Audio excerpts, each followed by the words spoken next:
उनको मुताले के तहत इन्हें दोनों ट्रेडिंग करके बताएंगे। तीन कछुए। एक मर्तबा का जिक्र है। तीन कछुए पानी में रहते रहते उकता गए। उन्होंने सोचा कि पहाड़ों की सैर करने चले, जहाँ समंदर से अच्छी तरह तूफान न आए और हर वक्त अमन व सुकून होता है। ये सोचकर तीनों पहाड़ की सैर के लिए निकल पड़े। उन्होंने अपने साथ खाने का बहुत सा सामान लिया।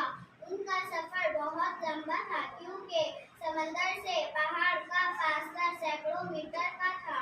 फिर ये के कछुए रंग रेंग कर भी चलते हैं।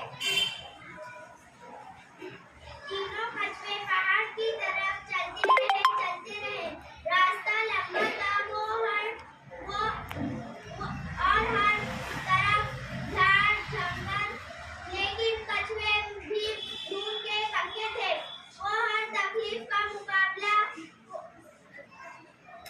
करते हुए आगे बढ़ते चले गए। आखिरकार उनको बहुत दूर पहाड़ दिखाई दिया, जो बर्फ से ढका हुआ था। उनको यहाँ पहुँचते पहुँचते 20 साल गुजर गए। इतने दिनों बाद जो उन्होंने मंजर दिखाई दिया, तो उनकी खुशी का कोई ठिकाना न रहा। इन्होंने पहाड़ों के दामन में एक अच्छी सी जगह पसंद करके और सोचा कि यहाँ कुछ दिन आराम करें। हवा महकती महकती चलती रही थी। सर्दी का जमाना था, लेकिन कुछ कछुए का खोल इतना मोटा और सख्त होता है, जो जितने वफाद। इस पर सर्दी का क्या असर होता। बर्फीली हवाएं आती तो कछुए अपना मुंह मोटे फूल में छुपा लेते। उन्हें पता भी ना चलता कि हवा कितनी ठंडी है। कछुए को यहाँ पहाड़ के दामन में बहुत अच्छा लगा। उन्हें इस बात पर हैरत हुई कि आदमी भी कैसा बेवकूफ है, जो इतनी अच्छी जगह छोड़कर समंदरों में घूमता फिरता है। उसको बहुत जोर की भूख लगी। वो खाने की तैयारी करने लगे। उन्होंने बहुत से पत्ते इकट्ठा कर लिए।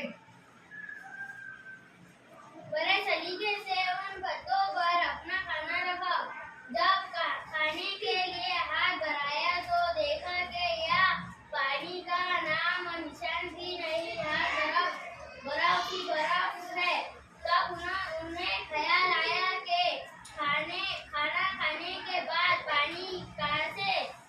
पानी के लिए पानी कहाँ से आएगा। फिर अगर हम पड़ोस में पानी मिला भी तो कैसा हो। उनकी आदत समंदर का पानी पीने की थी। इसी से उनका खाना हजम होता था। तीनों कछुए सोच में पड़ गए। उनकी समझ में ना आया कि क्या जाए। वो एक दूसरे की तरफ देखने लगे। तब बड़े कछुए ने मंझले कछुए से कहा, तुम जाओ और समंदर से पानी ले आओ। फिर हम इत्मीनान से बैठकर खाएंगे।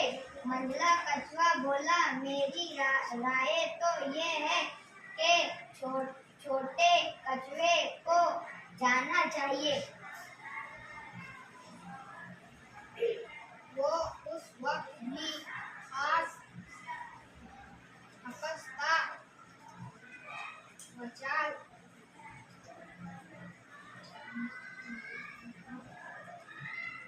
मखलूम हो